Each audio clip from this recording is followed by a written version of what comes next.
याला आपण देव समजूया. त्याला या देवरूपी माणसांना आणि त्याच्या माध्यमातून संतांना यावं लागतं आणि तू संतांना स्वतःहून करता आणि तुम्हाला यावं लागतं आणि याच्यामध्ये पण दररोज त्याला काम सुखाची काय होते प्राप्ती होते. या सगळ्यापासून निघायचं असेल तर भगवंतांनी काय माझं चिंतन तुम्ही केलं पाहिजे. माझं सात्विक सुख आता याच्यामध्ये पण अजून 3 प्रकारे धारा. आधी सुख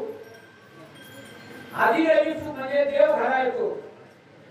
देव काय होतो घरा येतो. देव घरा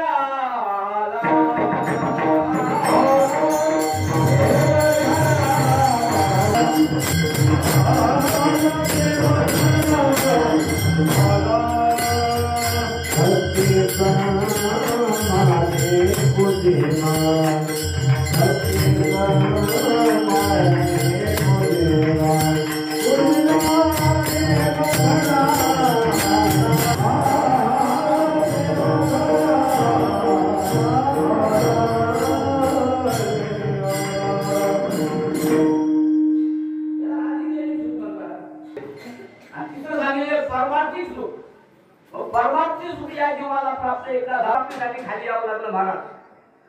आणि संत प्राप्तीचा समय सिद्ध रूप मग खरं जीवनामध्ये सिद्धता प्राप्त करून घ्यायची असेल तर संतांच्या जवळ आपण गेलं पाहिजे.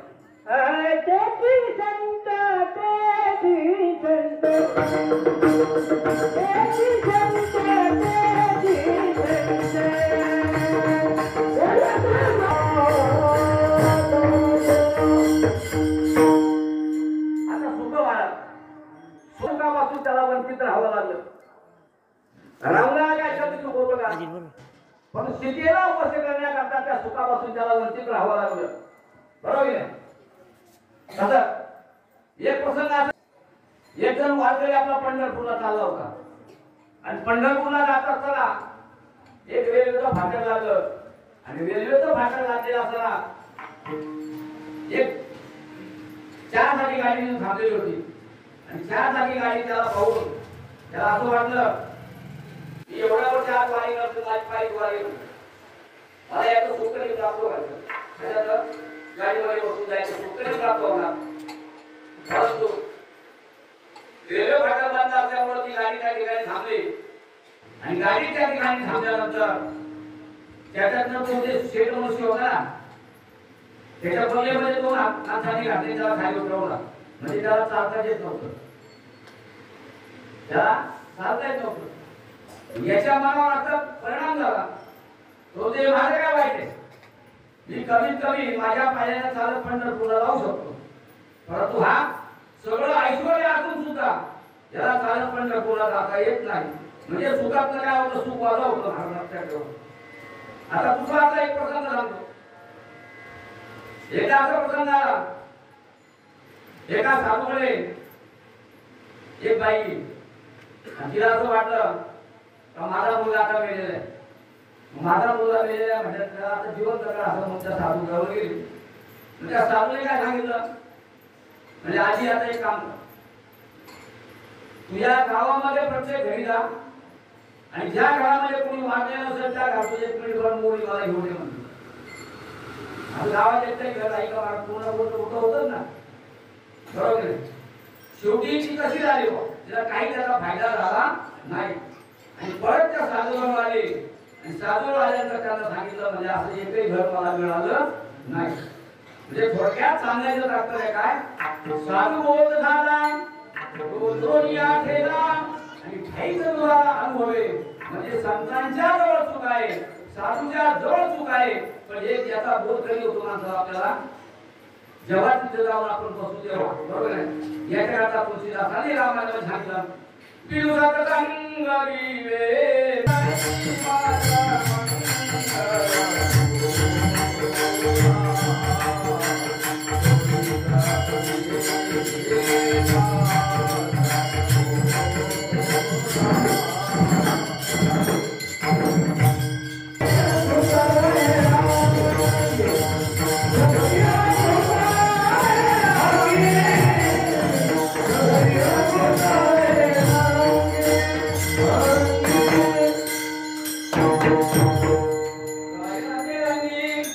शक्ती अपटे अंगी हे तो देवे तुझी देवा घावी आघाती सेवा आम्ही प्रेमाचे भरले घे उतार करते आणि तुला म्हणजे वाली प्रेमे अमृताची खाणी वाली म्हणजे अमृताची खाया खाया वाचा मना करू देवा हे अर्पण काया देवाला अर्पण केली पाहिजे वाचा देवाला अर्पण केली पाहिजे मनही देवाला अर्पण केलं पाहिजे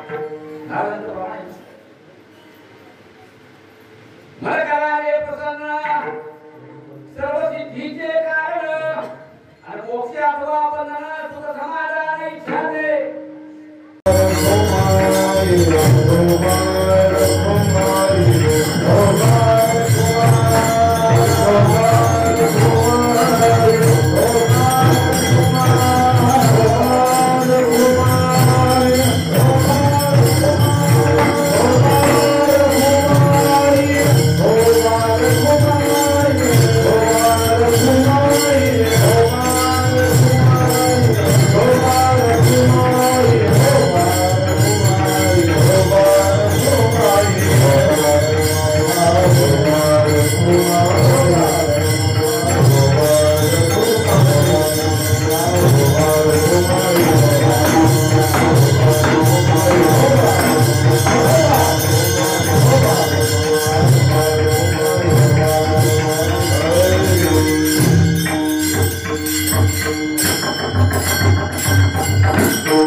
नाहीचा भाव तुका म्हणजे पसरी भाव त्यांनी कोणाला रेखाव पाठवले का सांगा एकाला तुम्हाला तुमच्या धर्माचं पालन पूजन केलं पाहिजे सगळ्यात महत्वाचं म्हणजे आता काय झाले हल्ली धर्म लोक विसरत आले